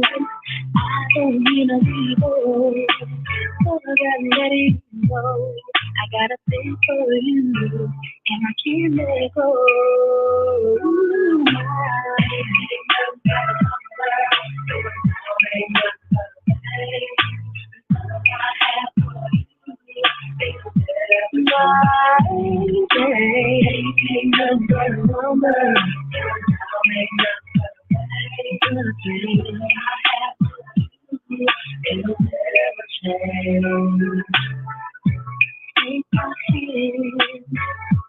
Come with me.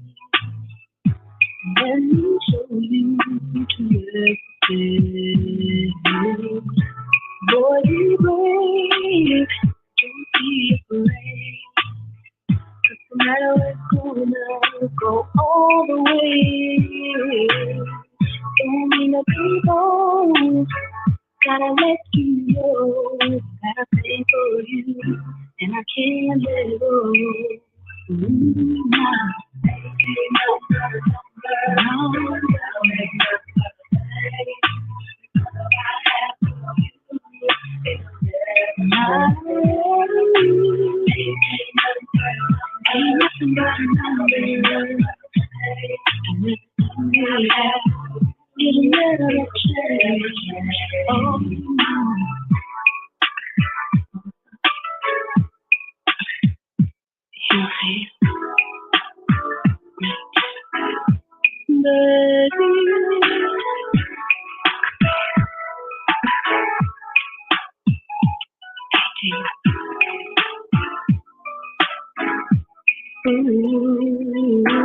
I don't mean to be bold, but I gotta let you know, really got a thing for you, and I can't let go. Nothing but a number, nothing but a thing. It'll never change. It ain't nothing but a number. It ain't nothing but a thing. No, it'll never change.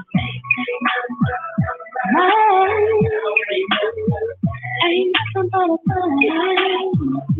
No, it'll never change. Ain't nothing but a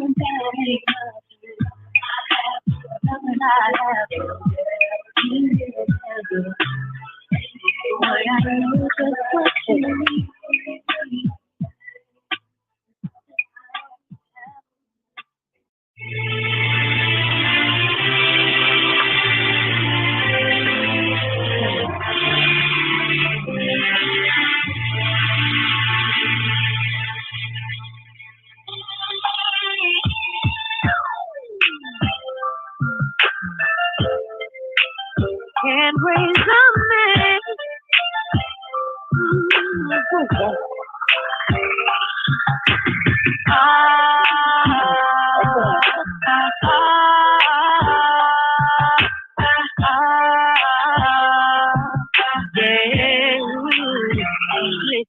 He got hold of it, never told. For his life, he ain't got a clue. How to love, he ain't got a clue. Playing games like you'll never lose. You try to talk to him, can't get through.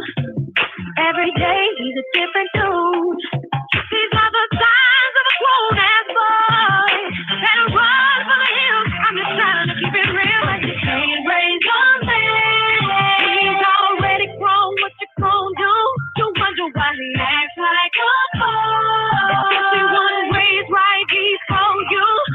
Girl, you ain't never gonna save nobody. If he don't want it, you can't make nobody. I said,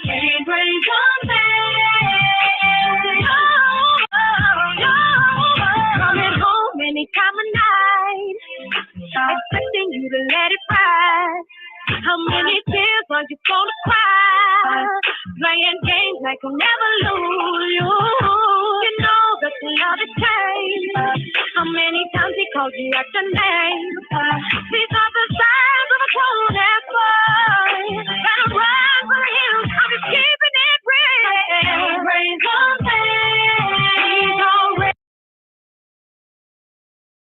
And there you have it. What the? Okay, first of all, we don't cut songs like that. Alrighty I was then. hoping you had cut off the first song. We Right. can't fade it either. That's the problem. We can't fade it. You could only cut it. Actually, you can. Yeah. Just slide the slider over to the left slowly. Yeah, but I've tried that and it does not. So what happened It was, doesn't- we'll just keep it moving right along. What's with the hood hat, Roger? So, Yes. let's go. so what do you think? And I'm sure CB's really going to have an opinion on it, and I can about imagine what it's probably going to be. But what do you think about the situation with Korea and the South Korean law in regards to males in the family in the military? And do you understand what their law is? First of all, it's my first question. Do you know what their law is? I don't know what the law is, but goddamn it, CB, bring your ass back in here. You gotta talk about it. She has such tough feelings about that damn BTS group. So But they can't even run from that shit if they wanted to. Though the law is the law on that. So Roger, we can't hear you. Right. We can't hear you, baby. We can't hear a thing you Unmute saying. yourself. Yeah, unmute yourself. So trying to point. So just so you know, Mimi, just so you know, Mimi, the law is at 18, every male has to do a term in the military, period. You ain't So got, that is the reason that's why the they law. had to kind of like, it wasn't about splitting up. It's about you guys are about to reach 18 and everybody's got to go do their time. Well, Everybody's gotta go. Actually, I think it's because they went through puberty, so they was about to break up anyway because they was about to start sounding like real men instead of, Instead of New Edition. Instead of New Edition. Right. They going to come back in 12 years and shit all grown. But you know what, that's interesting. A lot of countries do that. We just don't.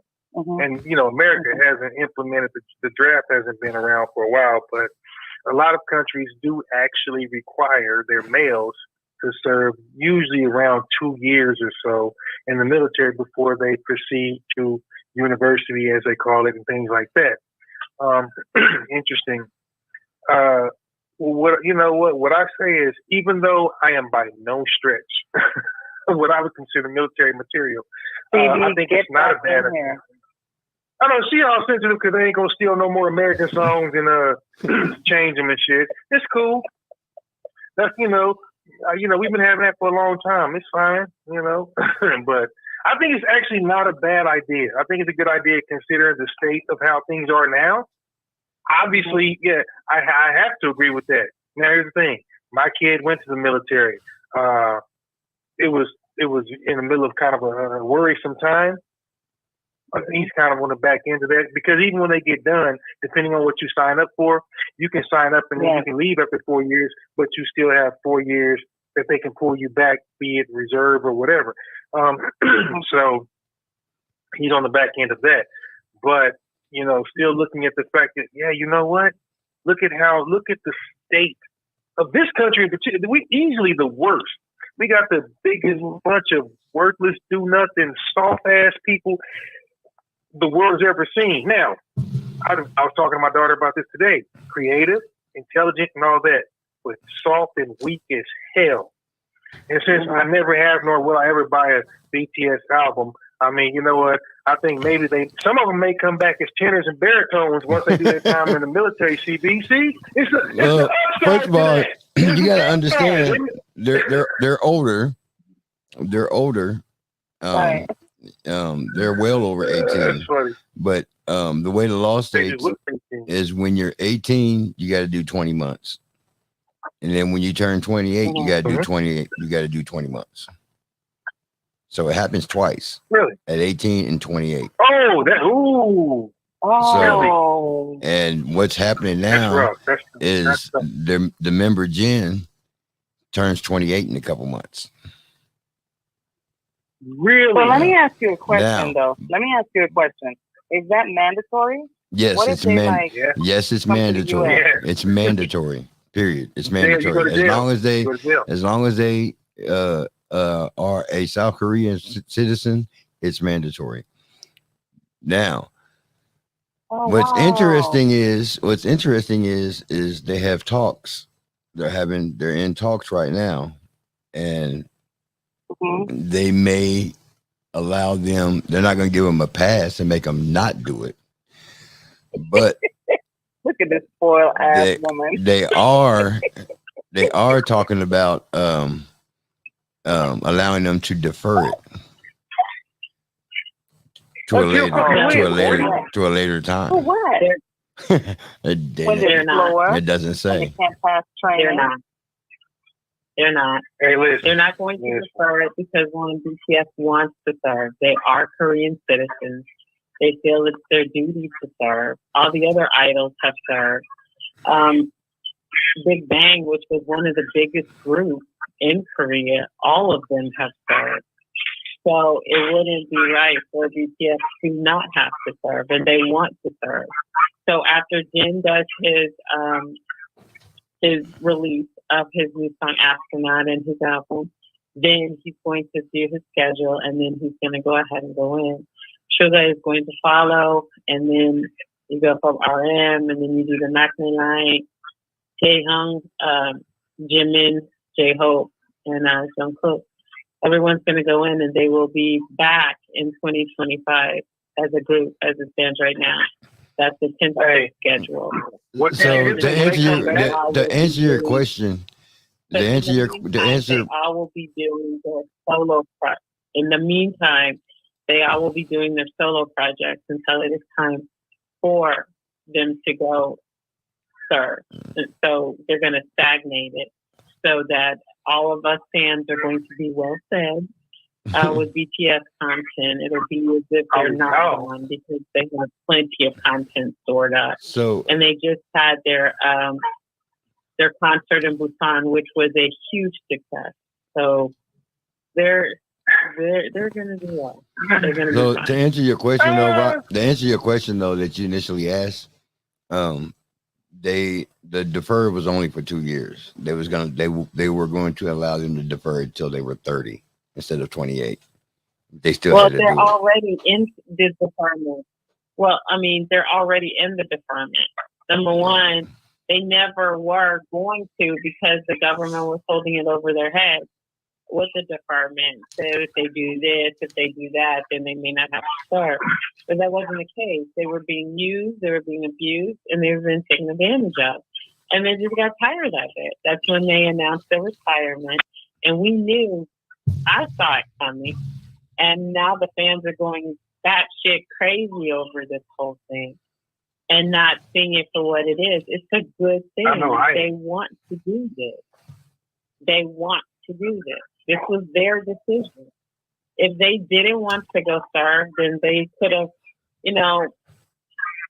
I don't know. Hey, Mimi, calm down while you're talking to Jesus. Gotten around it. Because I'm like, Mimi, what in holy hell are you talking to angels? Like, what the fuck is going on? You can just calm down when you're talking to angels. So, no. Here's my thing. Who they are, because of who they are and what they've done, they basically have earned the right to be deferred and to not go. But this is their decision. They want to go. They want to serve. They actually, yeah. I mean that's cool. That's commendable. Actually, that's commendable. Actually, the government actually put the deferment. They actually put the deferment law. They put the deferment law in place for all K-pop groups, and that's it. Nobody else, just K-pop groups. That's called you bringing revenue to the country. It wasn't that way. and they had to make it fair for the rest of them because there are so many K-pop groups. There's so many groups that are talented. You have NCT 127. So wait. So are you saying that you believe because they can sing and dance, they shouldn't serve their country? There should be an exception to the rule? Because that's what it sounds like. I did not say that. I don't give this. I'm asking. I didn't say. I'm asking because you just said they earned the right. Well, you said they earned the right to be deferred or to not go, whatever, and that's why I was asking. BTS, with that exception, yes, because they have broken records. They have paved the way. They're trailblazers. They've done a lot for the Korean. I hate to say this. I hate to say this because I'm not a fan. So did Elvis. And he went to the military. And he went to the military. Can I finish? Knock yourself out. So they've done so many things for the Korean economy that no other group has ever done. They've broken records that no other group has done globally. They are the biggest group in the fucking world. You can't deny that. So for them to take a hiatus or to go serve and stop making money is going to hurt the Korean economy, and that's what people are looking at. So if there was any group that could have been, deferred to not have to serve, for me, it would definitely be BTS. And I know every army would agree with that. We see what they've done. We see how they've contributed. For the record, since 2017, BTS has bought $3.6 billion into Korea. It's pretty good. Okay, so for that South Korean version, yes, I think we all agree from an economic standpoint, it's lucrative. But I wasn't asking about that. All I was saying was, do you agree that the rules should be bent or broken for a specific group? And I'm only saying that because if Kanye happened to stop a war because of his music or stop a recession, but you said, hey, does he deserve to be president? Would you say he deserves to be an exception because he's an artist, albeit one some people love or don't love? No, if you use somebody else as an example. No. Why? Because you love one and don't like the other. Crazy. You don't use somebody next as an example. Absolutely, I do. No, because we're using numbers, not emotion. George should go for Herschel Walker because he's mentally ill. Well, if Herschel Walker was saving the economy of South Korea, would Herschel Walker deserve to be governor? If he brought in $3.6 billion instead of BTS, and BTS brought in 1 million, who would you vote for? No, BTS. That's emotion. That's not numbers. That's not statistically, and you don't give a shit about the economy. That's just a number, and I don't have a problem with that. You love them, and I'm fine with that. We're just going into the whole. Should people mandatorily be made to join the military and serve, and should there be exceptions? The reason I brought up Elvis, whom I do not like, is because even at the height of his popularity, Elvis went to the military and served. Now, he's one of a few because this country's full of fucking rich draft dodgers. But the point that I'm making is, does that mean they deserve an exception? No, because before any of those little boys were born, they were still there. Be they north, south, or together, they were still there. We're just speaking from we're not speaking from emotion. We're speaking. You know who was the most popular, the biggest draft dodger of all? That was Muhammad Ali. It's hard to say, dog. It was Muhammad Ali. But you know what? I love the way that I love the way that nobody.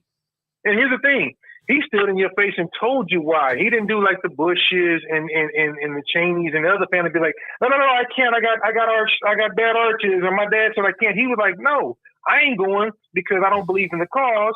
and I'm fighting a bigger war over here. So again, draft, yes, he was absolutely. He wasn't even a draft dodger. He was a hell no to your draft. So that's the draft king for real. That's the draft king for real. Like, I ain't doing it. And you know what? And the thing is, every time he did an interview and talked about it, as much as Cosell and all these other people hated it, they were like, I'm trying to play the patriotic card and you're killing everything I say. See, if you back up and attack with fact, it doesn't matter where emotion comes into play. Obviously, we have a good time with this because we know you love the group and we love you for loving the group. But when we're looking straight statistics on should people be allowed to and do whatever, like I said, I never thought I would say that because, again, I personally would not. Could I have done well in the military? Sure. Did I even want to risk? Hell no. I'm insubordinate. My son is the perfect example of how to do it the right way. You know, he keeps his head down. He did his thing. He did well. He rose. He did all the shit his father couldn't do. And I give him all the credit in the world for having that particular discipline. I'm disciplined in a lot of ways, not that.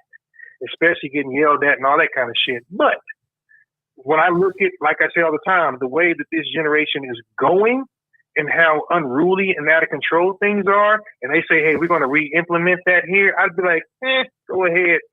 I'd be out for it because I don't have to go.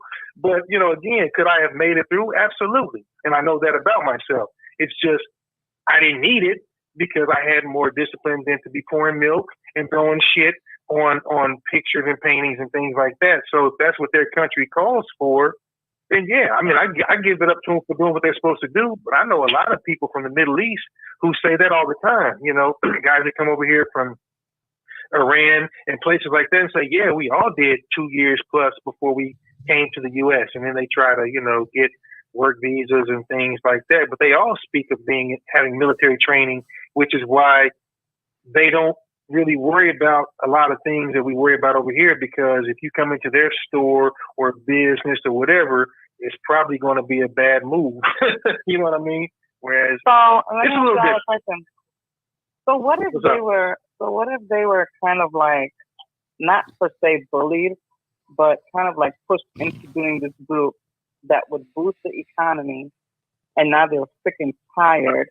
They've done made, you know, over there all this freaking money, and now it's like, okay, you guys can take a break and go into the military and come back and do this shit again. You know, what if it's against, like, you know, they're wanting to be a group, or they're wanting to? Do you think that could possibly happen? Hell no. So you get popularity. Wait, you got popularity, all the women you can stand. You get to travel, make money, or you can go do boot camp. Hell no. I'm down. I'm gonna go learn how to. I'm gonna spin around. I'll learn a different language to sing my damn self if it meant not going there. So nah, baby. I don't think it's because they didn't want to do it anymore. Even if you don't get along with each other, you're gonna be like, listen, we're gonna do this next song and we're gonna tour all through Europe because, you know, some shit's breaking out at home. So I don't think so. I don't think so. You gotta really hate somebody to be like, I'd rather go to the military to ever sing next to your ass again. Like, I don't know anybody I hate that much. Right. Hey, like, I don't like you, but stand over there and we're going to do this song. And if you mess up, I'm going to choke you. But we ain't going to the military. Right. Nah, I don't know. Yeah, I don't think. I'm a shit starter. I just be wanted to know. Yeah, you are. Different twist, you know? He'd be over there like, what is she talking about? That's a good question. Listen, I feel like I did a good job explaining that, CB, even on your behalf and on BTS's behalf, because I already know you feel like you must be out your damn mind considering how popular they were. But they could redo "We Are the World" and nobody would get mad at them. That's how popular they were. Now, do I agree? No, but they could be the Korean Michael Jackson. They could be the Korean, Bruce Springsteen. So, when you that hot, nah, you ain't gonna break up. Not unless you going solo. Yeah. Which, by the way, my album's coming out next month, y'all. It'll be in all your Record Town stores and what's the other music store we used to have at the mall, George? All my shit coming out. My shit coming out on 8-track. Is she gonna be at seventh heaven? For real? You have something dropping for real? Thinking ass? Yeah. No. Trust me, if I do it, it'll be a comedy album. It damn sure ain't gonna be serious. Hey, Roger does Christmas and shit. It's gonna be sitting on the shelf right next to Weird Al Yankovic. Hey, I would love that. That dude is paid. That dude is paid. No, he's the king. He's the king of parody songs. And most people actually, gave him permission and liked it. Very few people said no. And he probably did Michael Jackson and Madonna the most. Oh no, Michael and I don't know. He parodied Michael a lot, so it was easy to do. So, but you know what? I would do that shit. If I could get rich, rewriting. Oh man, I would do that in a heartbeat. In a heartbeat. Oh yeah. But if I knew then what I know now, 30 years later. But oh well. Well, it is that time. We got 5 minutes left, so everybody say your goodbyes, and I'll bring up the rest.